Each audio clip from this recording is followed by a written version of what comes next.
MSLI TV رہنمائی بدلتی دنیا کے لیے۔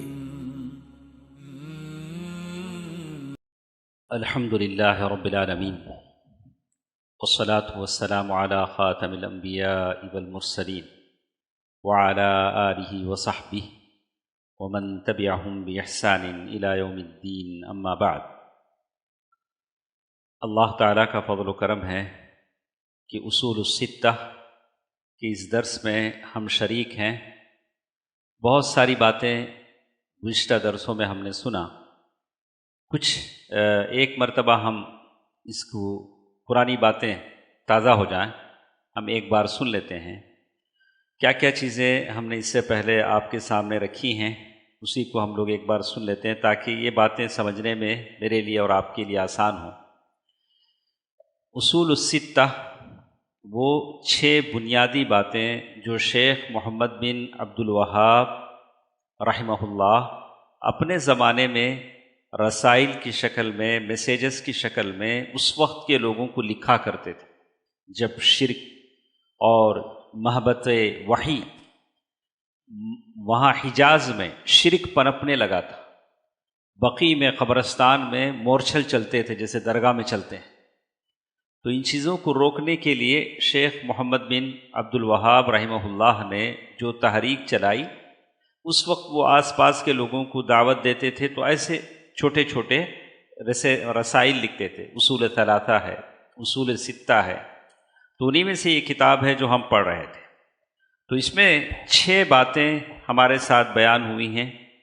پہلا اصول جو ہم نے پڑھا آپ کو یاد ہوگا، اخلاص الدین للہ تعالی وحدہ، یعنی اللہ تعالیٰ کے لیے دین کو خالص کرنا۔ اللہ تعالیٰ یہ نہیں چاہتا کہ اللہ کے ساتھ کسی اور کی بھی عبادت اور پوجا اور پرستش ہو۔ اللہ تعالیٰ کہتے ہیں انا اغنی الشرکاء، یعنی شرک، لوگ میرے ساتھ کسی کو شریک کرتے ہیں تو میں چھوڑ دیتا ہوں۔ پہلا اصول یہ تھا، اس کے تعلق سے ہم نے بہت ساری باتیں سنی۔ اسی طرح ایک دوسرا اصول جو تھا، امر اللہ بالاجتماع فی الدین، اللہ تعالیٰ نے دین کے معاملے میں لوگوں کو اتفاق اور اتحاد کے ساتھ مل جل کر رہنے کی بات کہی ہے۔ دین میں اتحاد بہت ضروری چیز ہے کہ سارے لوگ مل جل کر رہیں اور کسی طرح کا اختلاف اور اختلاف نہ ہو۔ لیکن آپ سمجھ سکتے ہیں کہ آج سارے لوگ کیا متحد ہیں؟ آج سارے لوگ متحد ہیں، ہمارے اندر یونٹی ہے، یونٹی اسکول ہے ہمارے پاس۔ بہت سارے لوگ یونٹی کی باتیں کرتے ہیں، ہم لوگ وہاں پڑھ کر بھی ہم لوگ متحد نہیں ہو پاتے۔ کتنی لوگ کوشش کرتے ہیں، کتنا ہمارے پاس یہ ہوتا ہے لوگ یونٹی کے ساتھ رہیں، کتنی تنظیمیں بنتی ہیں، ملی اتحاد، یہ بنا ملی اتحاد، لیکن ایسا نہیں ہے۔ ٹھیک ہے، ایسا کیوں نہیں ہے؟ تو تیسرے اصول میں یہ بات ہم نے پڑھا، ان من تمام الاجتماع السمع والطاعہ، کب ہم لوگ متحد ہوں گے؟ تب ہم اطاعت کریں گے، امیر کی بات مانیں گے، اللہ اور اس کے رسول کی مکمل اطاعت کریں گے، تو ہمارے درمیان اتفاق و اتحاد پیدا ہوگا۔ بہرحال ایک لمبا سفر ہے اتفاق و اتحاد کے لیے، کوشش تو کرنی چاہیے۔ اس کے بعد ہمارے پاس چوتھا اصل تھا، چوتھی بات تھی جو ہم نے پڑھا گزشتہ دنوں میں، اس سے پہلے، بیان العلم والعلماء، علم کے بارے میں، علم کسے کہتے ہیں؟ تو ہم نے کہا کہ علم بہت سارے علوم ہیں، تو علم کب کہا جاتا ہے؟ جب علم بولیں تو کیا مراد لیتے ہیں، یہ ہم نے پڑھا۔ علم جب بھی بولیں گے علم دین مراد ہو۔ اب اس کے علاوہ جو نالج ہے، ٹیکنالوجی ہے یا میڈیکل سائنس ہے، یہ ساری چیزیں جب آپ بولیں گے تو جوڑ کر بولیں گے، علم الٹیکنالوجیا، ٹیکنیکل ایسا۔ لیکن علم جب کہیں گے تو کیا مراد ہے؟ اللہ کے دین کا علم، اس کے علاوہ کوئی علم مراد۔ یہ بات ہم نے پڑھی۔ اس کے بعد یہ چیز ہمارے ساتھ تھی، والفقہ والفقہاء، دین کا سمجھ رکھنے والے کون ہیں، فقہا کون ہیں، ماشاء اللہ بڑی تفصیل ہم نے پڑھی۔ اس کے بعد پانچویں بات ہمارے ساتھ تھی بیان اللہ سبحانہ لأولیاء اللہ وتفریقہ بینہم وبین المتشبہین بہم۔ اللہ سبحانہ و تعالیٰ نے قرآن و حدیث میں بتا دیا کہ اللہ کے ولی کون ہیں۔ آج دنیا کے لوگ بہت سارے لوگوں کو اللہ کا ولی مانتے ہیں، پاگلوں کو، ننگوں کو، یہ سب اللہ کے ولی سمجھتے ہیں نا۔ لوگ بولتے ہیں کہ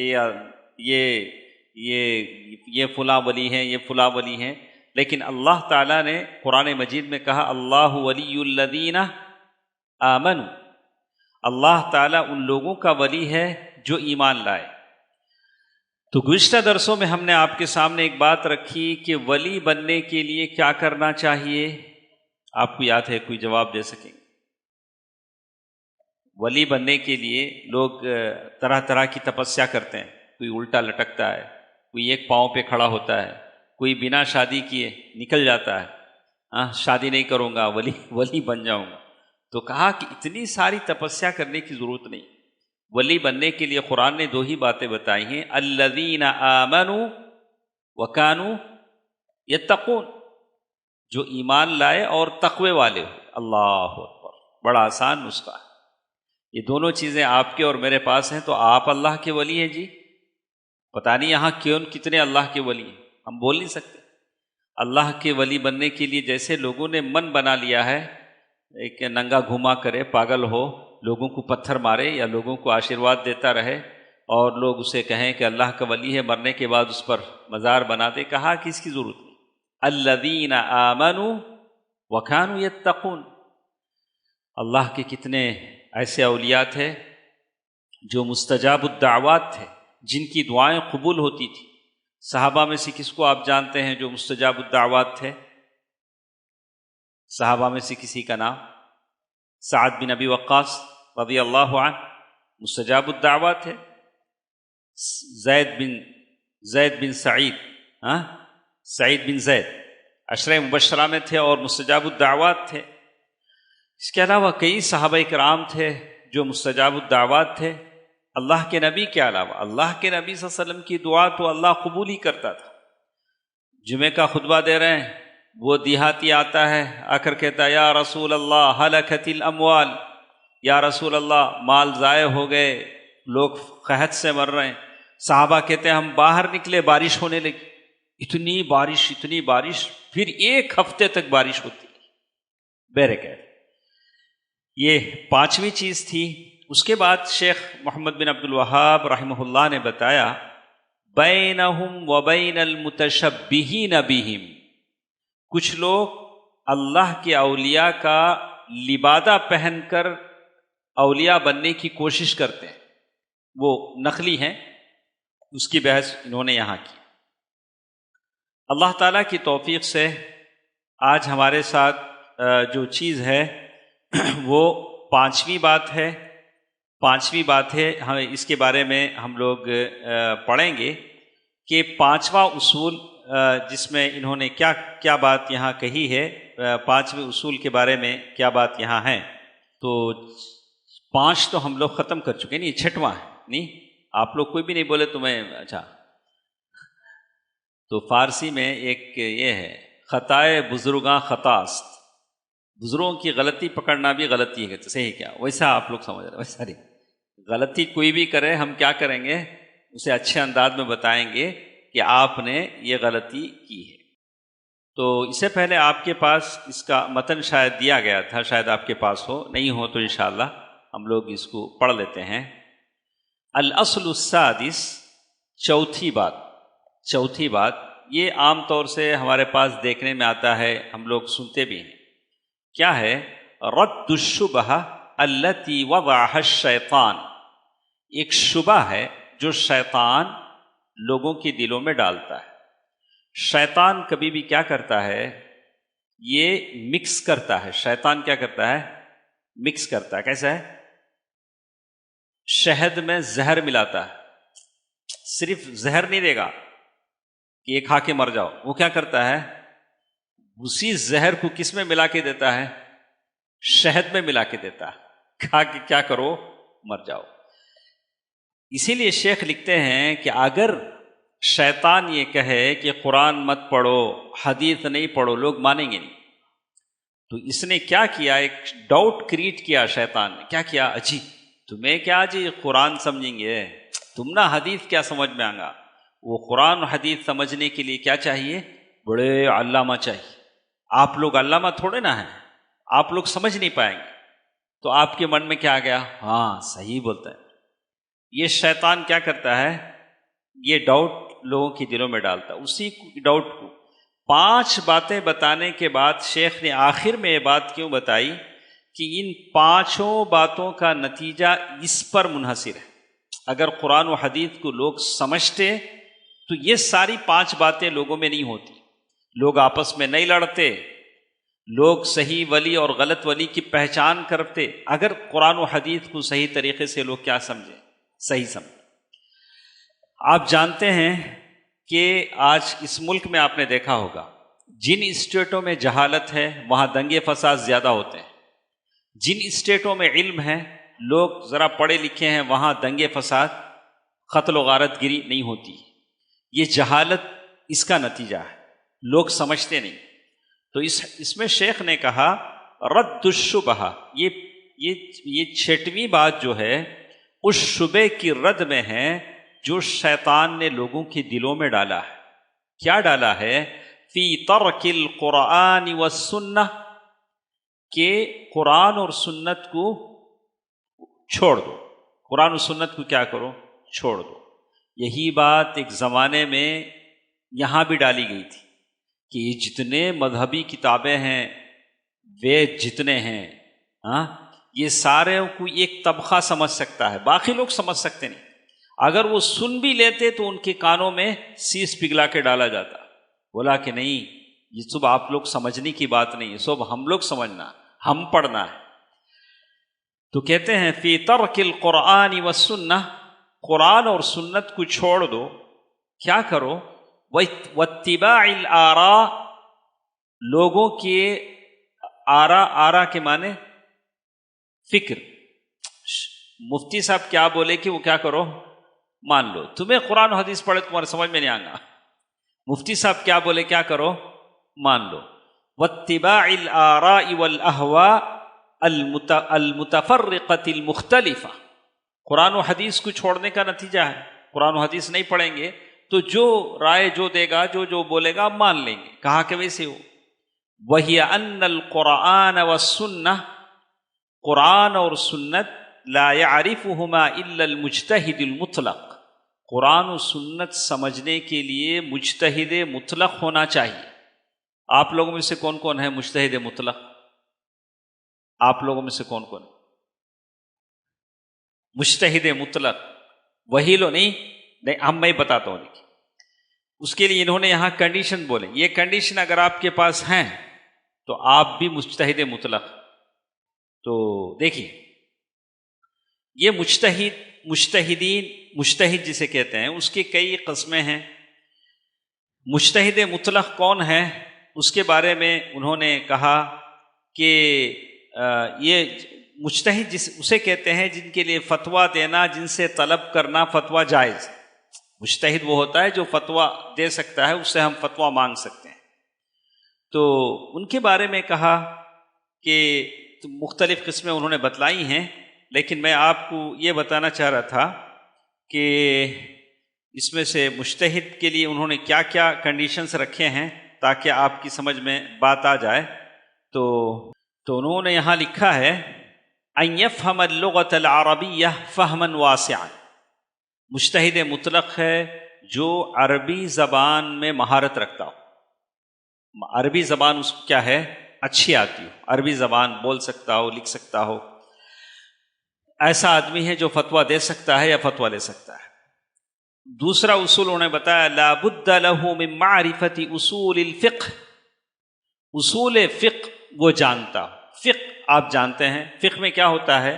وضو کیسا بنانا، وضو کی شرائط کتنے ہیں، وضو کے نواقص کتنے ہیں، وضو میں سنتیں کتنے ہیں، وضو میں فرائض کتنے ہیں، وضو کی کنڈیشنز کتنے ہیں کہ ہر وضو کو آپ بنا بریک کے دھوئیں گے. ایسا نہیں ہوگا کہ ہاتھ دھو لیا اس کے بعد ایک 10 منٹ کے پیر دھویا نہیں نا, کیا ہو گیا؟ وضو کے اعضاء میں کیا آ گیا؟ تسلسل نہیں ہے تو وضو نہیں ہوتا ہے. تو کہتے ہیں لا بد له من معرفت اصول الفقہ. مجتہد مطلق وہ ہے جو اصول فقہ جانتا. پہلا کیا کنڈیشن تھا؟ عربی زبان جانتے ہو. اسی لیے ہم اپنے بچوں سے بولتے ہیں آپ قرآن حفظ کرتے ہیں تو ساتھ ساتھ عربی زبان بھی کیا کریں؟ سیکھنے کی کوشش کریں. عربی زبان میں مہارت رکھتے ہوں, اصول فقہ کی کتابیں پڑھتے ہوں. فقہ الگ ہے, اصول فقہ الگ ہے. حدیث الگ ہے, اصول حدیث الگ ہے. اصول قرآن وہ الگ ہے. اصول دونوں چیزیں الگ الگ ہیں. اس کے بعد تیسری شرط انہوں نے یہاں رکھی ان یعرف من علم البیان. علم البیان, علم البیان کا مطلب ہوگا کہ کیسے بولا جائے, لوگوں کے سامنے کیسا بیان دیا جائے, اس میں مہارت. کہ نہیں ایک ضعیف آدمی ہے, اب اس سے بولیں کہ آپ ایسا کریں ہفتے میں 2 روزے رکھیں, یعنی بالکل 80 سال کے آدمی کو میں کہوں آپ ہفتے میں 2 روزے رکھیں, ایام 20 بھی رکھیں, اگر ہو سکتا ہے تو آپ روزانہ 100 رکعت نفل بھی پڑھ لیا کریں. کسے بول رہا ہوں؟ جو ضعیف 80 سال کا آدمی. تو اس کا مطلب یہ ہوگا کہ اسے اسلوب آتا نہیں. کیسے کس کو نصیحت کی جائے, کیسے کس سے بات کی جائے اسے. جیسے کسی ایک دم فقیر قرض دار آدمی سے ہم کہیں گے آپ ہر مرتبہ سال میں 1 مرتبہ عمرہ کر لیں. ایک غریب آدمی ہے اسے میں عمرہ کر لیں بولا تو کیا بولے گا وہ؟ صاحب میرے کھانے کے لیے کھانا نہیں, میں کہاں سے عمرہ کروں؟ تو علم البیان ایک بیان جیسے کہاں کی ایجاز, اطناب, یہ ساری قسمیں ہیں جو بیان میں آتی ہیں آدمی سے. اس کے بعد وہ کہتے ہیں وعلم المعانی ما يستطيع ان يتعامل مع الالفاظ. اس کے بعد وہ کہتے ہیں معرفت الاحادیث المبینہ للاحکام. جو احکام والی حدیثیں ہیں اس کا بھی اس کو علم ہو. بعض لوگوں نے کہا, امام ذہبی رحمہ اللہ نے کہا کہ اگر کوئی بڑی بڑی کتابیں پڑھ لیتا ہے, جو یہاں انہوں نے لکھا ابن قدامہ کی کتابیں ہیں, والمحلى لابن حزم, والسنن الكبرى للبيهقي, والتمهيد لابن عبد البر, وكان عنده شيء من الذكاء فقد أدرك العلم. یہ بڑی بڑی کتابیں وہ پڑھ لیتا ہے تو اس نے علم حاصل کر لیا. دیکھا آپ نے, علم ایک خزانہ ہے. کبھی آپ یہ نہیں سوچیں کہ میں عالم ہو گیا ہوں, میں بہت پڑھ لیا ہوں. وما اوتیتم من العلم الا قلیلا, آپ کو بہت کم علم دیا گیا. علم ایک سمندر ہے. جو ان علماء نے لکھا ہے اسے پڑھنا آج ہمارے لیے مشکل ہے. کیسے لکھے ہوں گے؟ اللہ تعالیٰ ان کے ان اعمال کو قبول فرمائے. تو بہرکیف یہاں انہوں نے بہت ساری شرطیں لکھی ہیں کہ ایک مجتہد کے لیے کیا کیا کرنا چاہیے, کیسے ایک آدمی مجتہد ہوتا ہے. بہت ساری باتیں انہوں نے لکھی تھیں.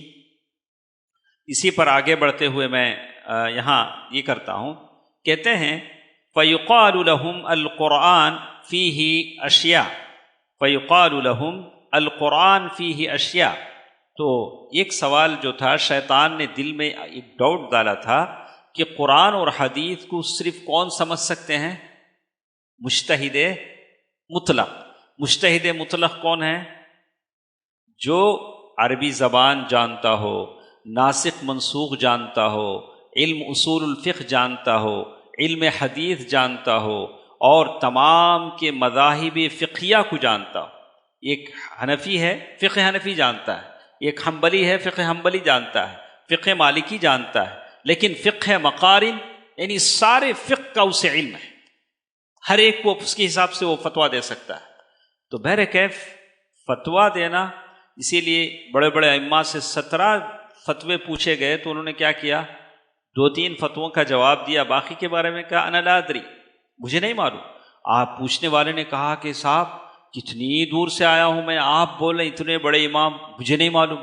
بولا جا کے بولو ان سے کہ امام کہتے ہیں لا ادری, میں نہیں جانتا, لا ادری من العلم. اس کے بعد وہ کہتے ہیں فیقال لہم, کیا یہ صحیح ہے کہ قرآن صرف مجتہد ہی سمجھ سکتا ہے، آپ نہیں سمجھ سکتے ہیں؟ تو کہتے ہیں کہ ان سے کہا جائے گا القرآن فیہ اشیاء واضحہ، قرآن میں کچھ چیزیں ہیں جو کلیئر ہیں، یعرفها العامی ویعرفها المتعلم، جس کو ہر کوئی سمجھ سکتا ہے۔ جیسے اللہ نے کہا شہر رمضان، آپ کو معلوم ہے نہیں معلوم ہے؟ رمضان کا مہینہ ابھی آنے کو ہے، سب کو معلوم، اس میں کیا تو بھی کنفیوژن ہے کیا؟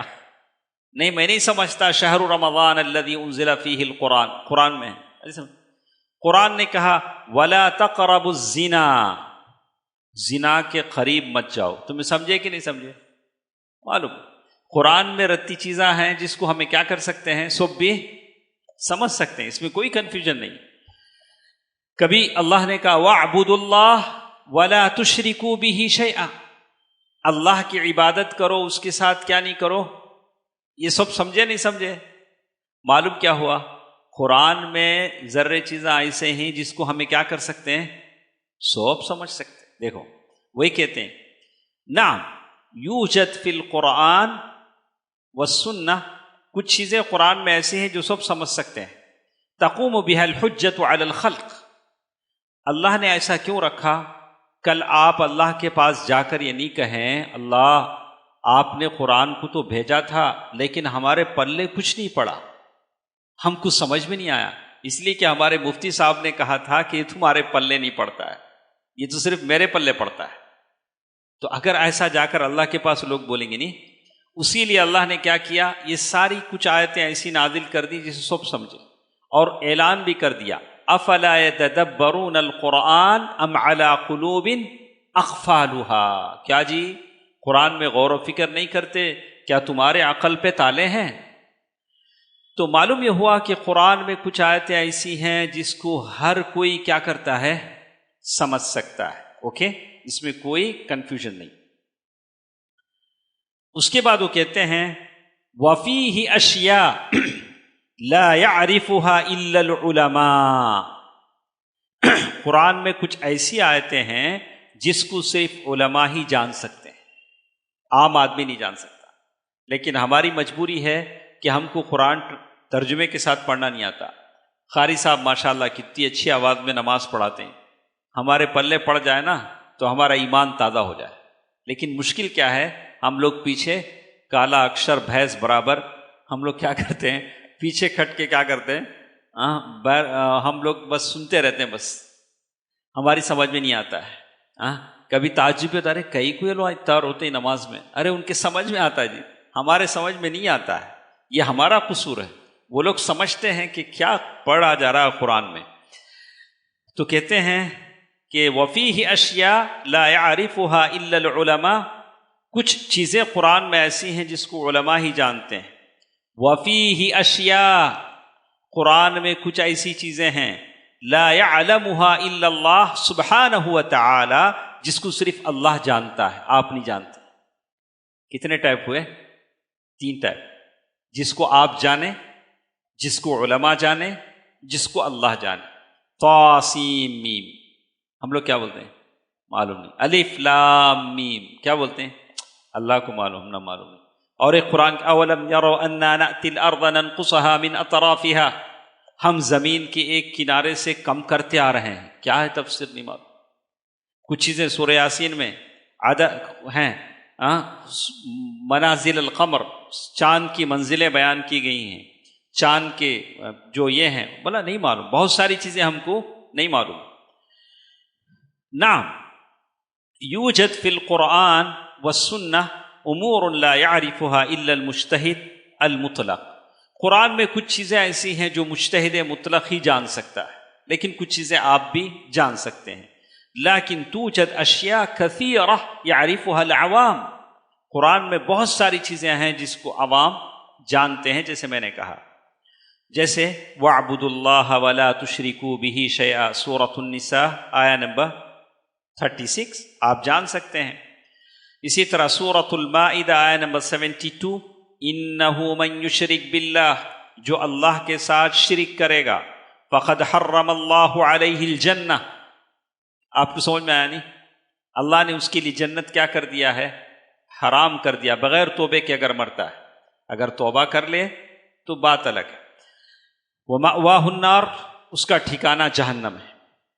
یہ آپ کے سمجھ میں آ جاتا ہے۔ وَلَا تَقْرَبُوا الزِّنَا، سورۃ الاسراء آیہ نمبر 32، آپ کے سمجھ میں آ گیا نہیں؟ زنا کے قریب مت جاؤ۔ میوزک ہے، جس الغنا یحرک الزنا، میوزک کیا کرتا ہے؟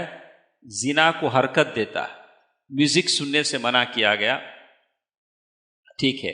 زنا کے جو محرکات ہیں اس کے دیکھنے سے منع کیا گیا۔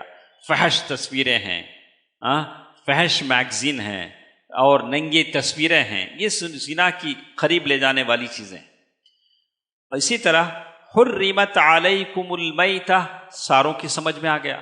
مردار تم پر حرام کر دیا گیا، اس میں کوئی کنفیوژن نہیں، مردار حرام ہے۔ قل للمؤمنین، مومنوں سے کہو کہ وہ اپنی نگاہوں کو نیچے رکھیں۔ اس کے لیے کوئی مفسر چاہیے کیا سمجھانے؟ معلوم، نگاہ نیچے رکھنا کیا ہے سب کو معلوم ہے۔ وَيَحْفَظُوا فُرُوجَهُمْ، وہ اپنے شرم گاہوں کی حفاظت کریں، ساروں کی سمجھ میں آتا ہے۔ اس کے بعد جیسے آپ بتاتے ہیں هَذِهِ أُمُورٌ وَاضِحَةٌ يَعْرِفُهَا الْعَامِّ، يَعْرِفُهَا الْعَامِّ، یہ تو واضح باتیں ہیں جس کو ہر آدمی جانتا ہے، جب سنے تو آپ کی سمجھ میں آ جاتا ہے۔ وَالْمُجْتَہِدْ، مجتہد کون ہے؟ آپ کو بولا نا مجتہد کون ہے؟ جو اجتہاد کرتا ہے۔ مجتہد کا کام کیا ہوتا مانو؟ یہ مسئلہ آ گیا، ایک آدمی سوال کرتا، کیا سوال کرتا؟ دیکھیے صاحب، میں ناریل بیچتا ہوں، لوگ لے جاتے ہیں پوجا کرتے ہیں، کچھ لوگ لے آ کے چٹنی کھاتے ہیں، میرا بزنس حلال کی حرام کی۔ اب ایک آدمی پوچھتا، یہ میں بیڑی سگریٹ کا دھندا کرتا ہوں، حلال کی حرام کی۔ اب بیڑی سگریٹ تو اللہ کے نبی کے زمانے میں نہیں تھا، تو آپ کو کیا کرنا پڑے گا؟ اس زمانے کی ساری حدیثوں کو جمع کرنا پڑے گا۔ جمع کر کے آپ کیا کریں گے؟ اس سے مسئلہ استخراج کریں گے، استنباط کریں گے۔ جیسے کورٹ ججمنٹ دیتا ہے، میں اس کیس میں یہ ججمنٹ دیتا ہوں، اس سے پہلے فلاں کورٹ نے اس کیس میں سیم ججمنٹ دیا ہے، تو اس کو رکھ کر میں کیا کرتا ہوں؟ یہ ججمنٹ دیتا ہوں۔ مجتہد کیا کرتا ہے؟ بیڑی سگریٹ کا معاملہ آیا، کیا کرے گا؟ بولا کہ نہیں، اللہ کے نبی صلی اللہ علیہ وسلم فرمایا من کان یؤمن باللہ والیوم الآخر فلا یؤذی جارہ، جو اللہ اور اس کے رسول پر ایمان رکھتا ہے وہ اپنے پڑوسی کو تکلیف نہ دے۔ بیڑی سگریٹ پینے والا پڑوسی کو کیا دیتا ہے؟ تکلیف تو ہی دیتا ہے۔ ہم لوگ بولتے ہیں کہ یہ علت ہے، ریزن ہے جس کی وجہ سے یہ کیا ہے؟ حرام ہے۔ فرض۔ اب دوسری علت کیا ہے؟ اللہ تعالیٰ نے قرآن مجید میں کہا وَلَا تَقْتُلُوا أَنفُسَكُمْ إِنَّ اللَّهَ كَانَ بِكُمْ رَحِيمًا، اپنے آپ کو قتل نہ کرو، اللہ بڑا مہربان۔ بیڑی سگریٹ پر لکھا ہوتا انجورنس آف ہیلتھ، اس پہ کیا لکھا رہتا ہے؟ بیڑی سگریٹ کیا ہے؟ نکوٹین، زہر سے بھرا ہے، آپ کی صحت کو تباہ کر دیتا ہے۔ تو اس کو رکھ کر ہم کہیں گے کہ نمبر 2 اب بھی بیڑی سگریٹ کیا ہے؟ حرام ہے۔ 2 ریزن ہو گئے۔ تیسرا ریزن ان المبذرین کانوا اخوان شیاطین، یہ فضول خرچی کرنے والے کیا ہیں؟ شیطان کے بھائی ہیں۔ بیڑی سگریٹ پینے والا، بیڑی سگریٹ پینے سے نہ آدمی موٹا ہوتا ہے نہ پیٹ بھرتا ہے، کیا ہوتا ہے؟ وہ فضول خرچی کرتا ہے، پیک پر پیک پیتا جاتا ہے، تو فضول خرچی کرنا یہ شیطان۔ پھر یہ تیسرا ریزن کیا ہوا جس کی وجہ سے؟ یہ 3 ریزن رکھ کر ہم کیا کہیں گے؟ یہ چیز حرام ہے۔ اللہ کے نبی، اب اگر کوئی کہے کیسا بھائی، اللہ کے نبی کے زمانے میں یہ چیز تو نہیں تھی، آپ کیسے؟ بولا کہ نہیں، بہت ساری چیزیں وہ زمانے میں نہیں تھی، تو ہم کوئی بھی چیز آپ سارے مسائل کو رکھ کر، آیات کو رکھ کر، قرآن کو رکھ کر، اس سے جو مسئلہ نکالیں گے جدید مسائل۔ ایک آدمی یہاں چنئی میں ایئرپورٹ میں فلائٹ میں بیٹھتا ہے، ایک دم 10 منٹ پہلے فلائٹ نکلتی ہے، 5:40 پہ افطار کا ٹائم ہو جاتا ہے، اور وہ فضا میں ہے، کیسا روزہ افطار کرے گا؟ اور فضا میں جب اڑ رہا ہے تو اسے وہاں سورج دکھ رہا ہے کھڑکی سے، یا اسے معلوم ہے کہ اسے کیسا روزہ افطار کرے گا؟ کیسا آپ اسے مسئلہ بتائیں؟ تو بہت سارے ایسے مسائل ہیں جو جدید طرز کے، اسے آپ کیا کرنا پڑے گا، سارے مسائل رکھ کر آپ سوچیں گے۔ ایک آدمی آ کر سوال کرتا، صاحب میں پرانے کاروں کا دھندا کرتا ہوں، پرانے جو یوزڈ کار کمپنیاں ہمارے پاس سے آتی ہیں، ہمارے پاس کار خرید کی جاتی ہیں، وہ فلم بنانے کے لیے استعمال کرتے ہیں، فلم میں ایسے اوپر اڑائی جاتی ہیں، تو میرا دھندا حلال ہے کہ حرام ہے؟ آپ کیا بولیں گے؟ کتنے مسائل عورتوں کے مسائل ہیں، یہاں تک تو آج تک کتنی ایسی خواتین ہیں جو ان کو معلوم ہے کہ میں پاک ہو چکی ہوں، لیکن پھر بھی شبے کا شکار ہے، وقت پر نماز نہیں پڑھ پاتی، ان کو مسائل معلوم نہیں ہوتے، نکاح، خلا، طلاق، کتنی ایسے مسائل ہیں جس کے اوپر آدمی کو گہرائی کے ساتھ علم حاصل کرنا ضروری ہے۔ بہرکیف بات بہت لمبی ہے۔ مجتہد مطلق کے لیے یہ لوگوں نے ایسی شرطیں لگائی، جیسے شیخ نے لکھا بکذا وکذا، مجتہد مطلق کیسا ہونا، اتنے علوم آنا، اتنا اسے علم رہنا۔ کہتے ہیں لعلھا لا توجد تامۃ فی ابی بکر وعمر، ارے ابو بکر اور عمر میں بھی ایسا یہ اوصاف نہیں پائے جاتے، اتنی کنڈیشنز انہوں نے لگا دی۔ قرآن و حدیث سمجھنے کے لیے کیسا ہونا، ایسے جیسے ابو بکر اور عمر۔ تو اللہ کا دین اتنا تو مشکل نہیں ہے، اللہ نے اتنا مشکل دین آپ کے لیے نہیں اتارا ہے، اسی لیے کہتے ہیں یضعون شروطا، قرآن و حدیث سمجھنے کے لیے وہ ایسے کنڈیشنز لاتے ہیں، شاید وہ کنڈیشن کس میں نہ پائے جائیں، ابو بکر اور عمر رضی اللہ عنہما۔ حالانکہ وہ لوگ تو کامل تھے، کامل نہیں بول سکتے ہیں، لیکن ان کا مرتبہ کیا ہے، اللہ کے نبی صلی اللہ علیہ وسلم کے بعد سب سے بلند مرتبہ ہے۔ ابو بکر فی الجنہ وعمر فی الجنہ، اللہ کے نبی صلی اللہ علیہ وسلم کے لیے جنت کی بشارت دی ہے۔ اور لیکن میں اپنے سارے ساتھیوں سے ایک بات میں ہمیشہ کہتا ہوں کہ بڑی پیاری دعا اللہ کے نبی نے جو سکھلائی ابو بکر کو، کون سی دعا ہے؟ اللہم انی ظلمت نفسی۔ حالانکہ ابو بکر وہ ہیں جو جنت کے سارے دروازوں سے پکارے جائیں، اور وہ اپنے بارے میں کہہ رہے ہیں اللہم انی ظلمت نفسی۔ اب میرا اور آپ کا کیا ہے؟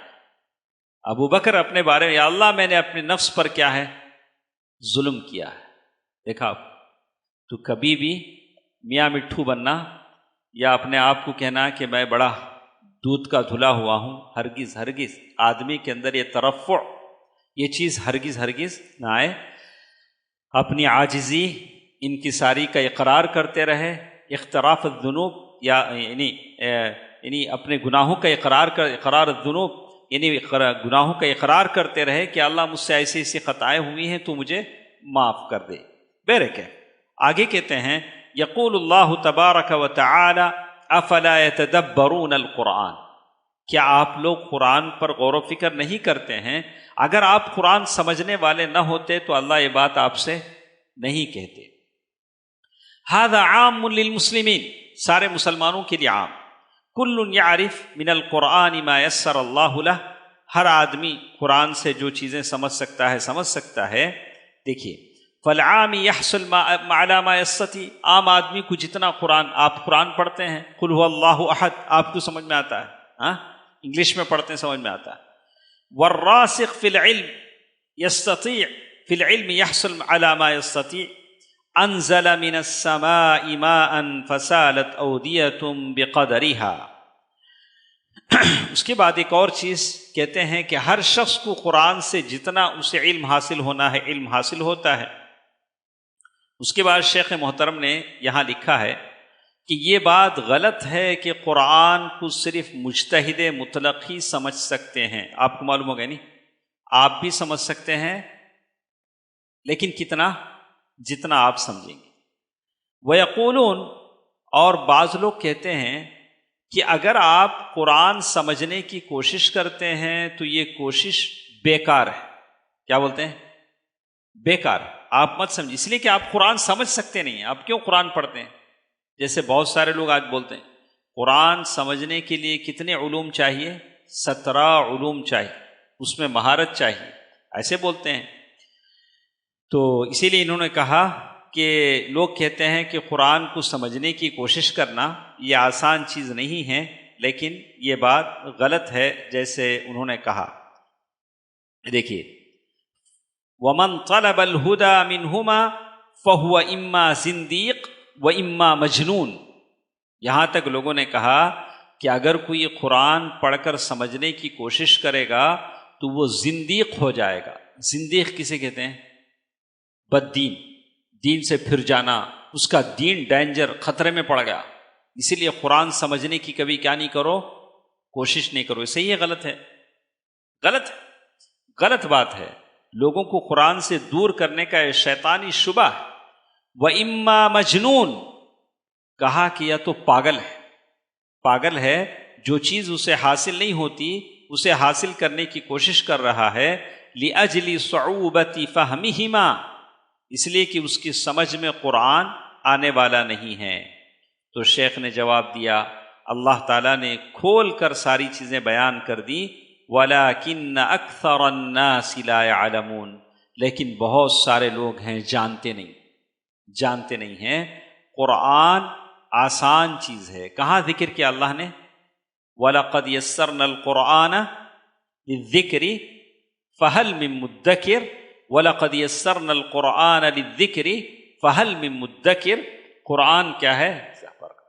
قرآن بڑا آسان ہے۔ اوکے، اس کے بعد ایک اور چیز یہاں انہوں نے یہاں پیش کیا ہے، لَقَدْ حَقَّ الْقَوْلُ عَلَىٰ أَكْثَرِهِمْ فَهُمْ لَا يُؤْمِنُونَ إِنَّا جَعَلْنَا فِي أَعْنَاقِهِمْ أَغْلَالًا فَهِيَ إِلَى الْأَذْقَانِ فَهُمْ مُقْمَحُونَ۔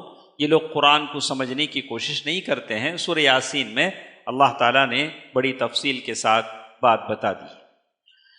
تو اسی لیے وہ لکھتے ہیں، هذه الآیات فی المعرضین عن تدبر کلام اللہ و کلام رسولہ، یہ قرآن مجید کی آیتیں ہیں ان لوگوں کے بارے میں جو قرآن سمجھتے نہیں ہیں اور قرآن پڑھنے والوں پر اعتراض کرتے ہیں۔ تو ساری بات کا خلاصہ آپ کی سمجھ میں آ گیا ہے کہ اس طرح کا تصور رکھنا کہ ہم قرآن کو نہیں سمجھ سکتے ہیں، قرآن سمجھنے کی کوشش نہیں کرنا چاہیے، یہ اللہ کے کلام سے دور کرنے کا شیطانی شبہ ہے۔ اس سے آدمی کو بچنا چاہیے۔ قرآن سے آپ جتنا لو لگائیں گے اللہ تعالیٰ آپ کی زندگی میں اتنی برکتیں دے گا۔ آپ تجربہ کر کے دیکھ لیجئے، قرآن کو آپ جتنا پڑھیں گے اللہ کی رحمتیں آپ پر اتنی اتریں گی۔ اپنے بچوں کو پڑھانا، گھر میں پڑھنا، قرآن کو سمجھنے کے، لیکن قرآن پڑھنے کا مطلب یہ ہے کہ آپ قرآن کو ترجمے کے ساتھ پڑھیں، آسان تفسیر پڑھیں، اللہ کا کلام ہے اس کا حق ادا کریں۔ لیکن آپ صرف ایسے ہی الفاظ پڑھتے رہیں بنا سمجھے تو اس کا کوئی فائدہ نہیں ہوگا، اور کل اللہ کے پاس ہمیں یہ کہنا پڑے گا کہ اللہ آپ نے قرآن تو بھیجا تھا لیکن ہماری سمجھ میں نہیں آیا۔ آپ تہیہ کر لیجئے، آپ ارادہ کر لیجئے کہ انشاءاللہ میں کوشش کروں گا کہ قرآن کو پوری طرح میں سمجھنے کی کوشش کروں گا، قرآن کو اس کے پورے الفاظ کے ساتھ میں پڑھنے کی کوشش کروں گا۔ یا آخر میں ایک بات یہاں ہمارے ساتھ ہے، اس کو ہم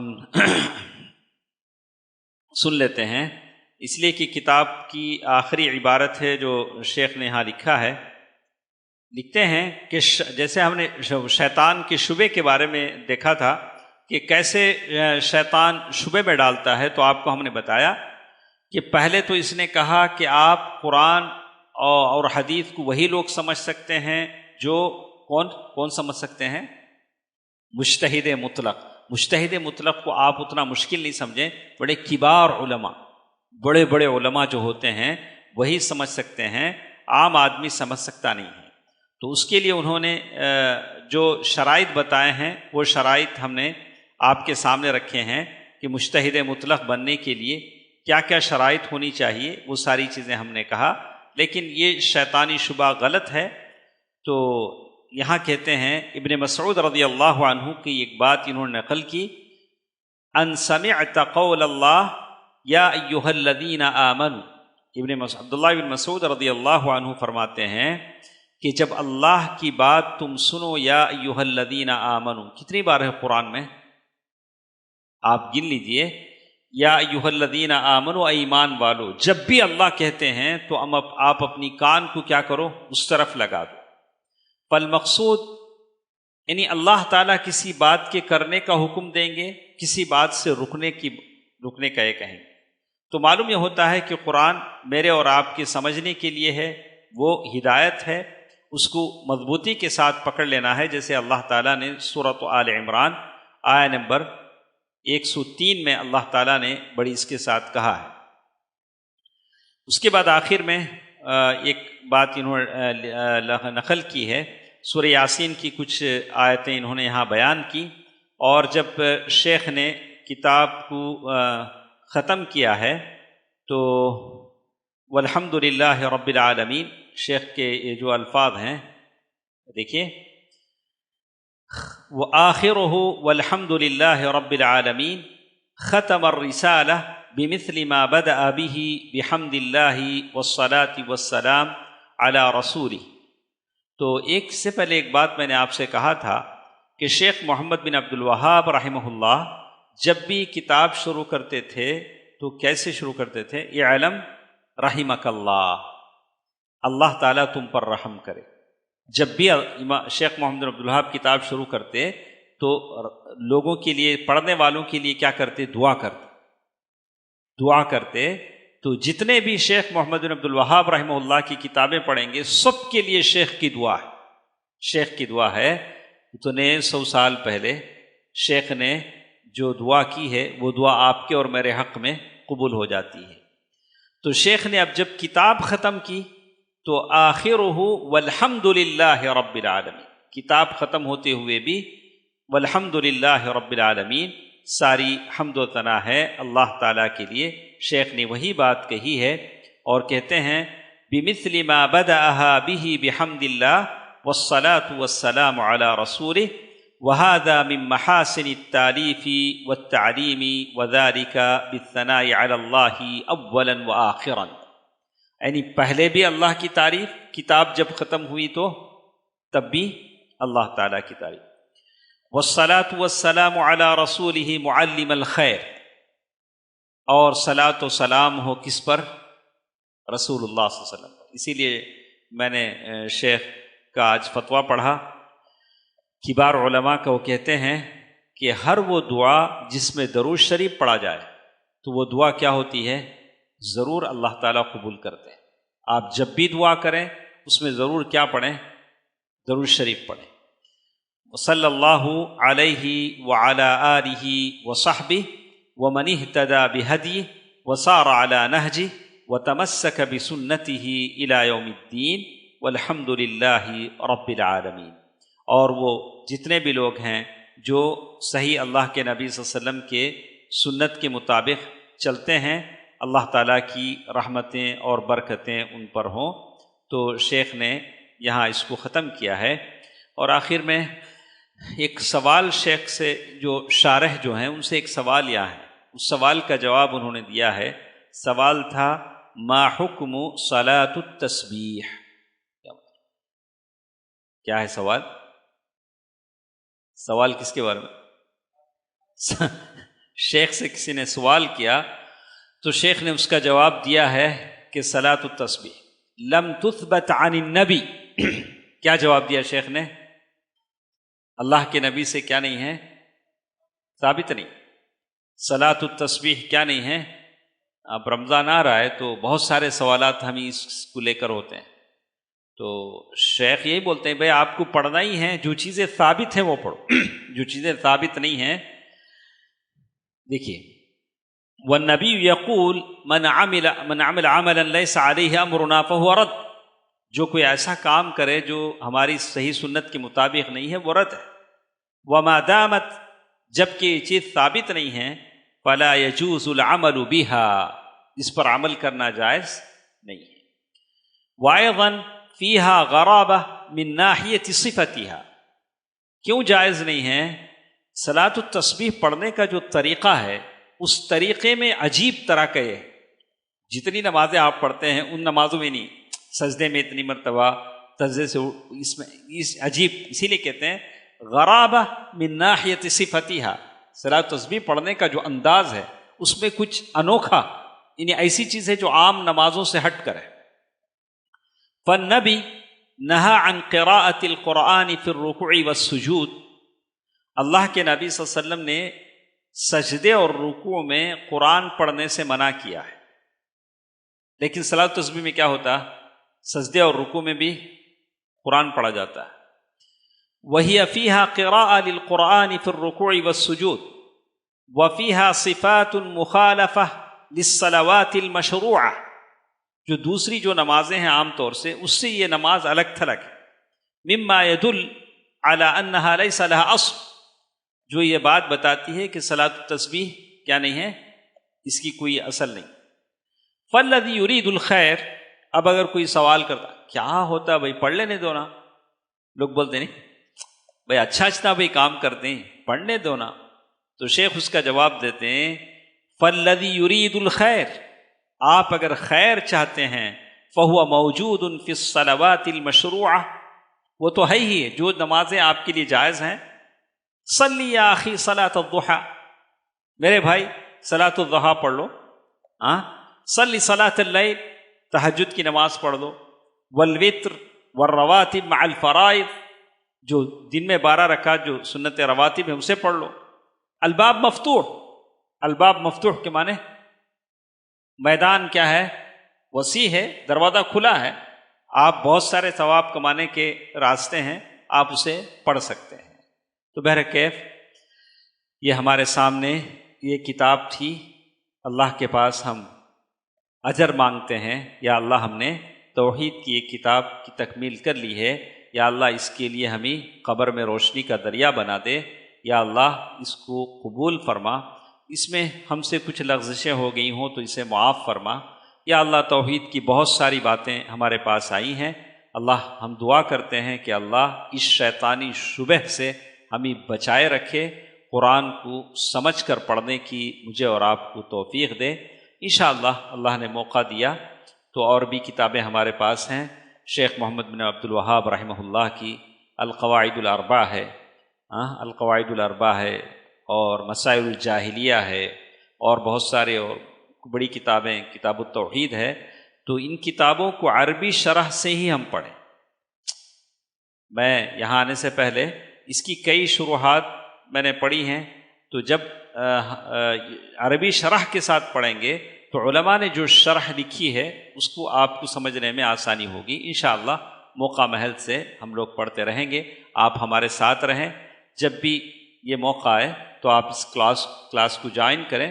انشاءاللہ ہم لوگ کوشش کریں گے کہ اللہ نے جو علم ہمیں دیا ہے وہ علم آپ کے سامنے پیش کریں، کوشش کرتے ہیں اللہ تعالی ہم سب کے علم و فضل میں برکت دے۔ ان اللہ و ملائکتہ یصلون علی النبی یا ایھا الذین آمنوا صلوا علیہ وسلموا تسلیما۔ اللہم صل علی محمد وعلی آل محمد کما صلیت علی ابراہیم وعلی آل ابراہیم انک حمید مجید۔ اللہم بارک علی محمد وعلی آل محمد کما بارکت علی ابراہیم وعلی آل ابراہیم انک حمید مجید برحمتک یا ارحم الراحمین، والحمد للہ رب العالمین۔ والسلام علیکم ورحمۃ اللہ وبرکاتہ۔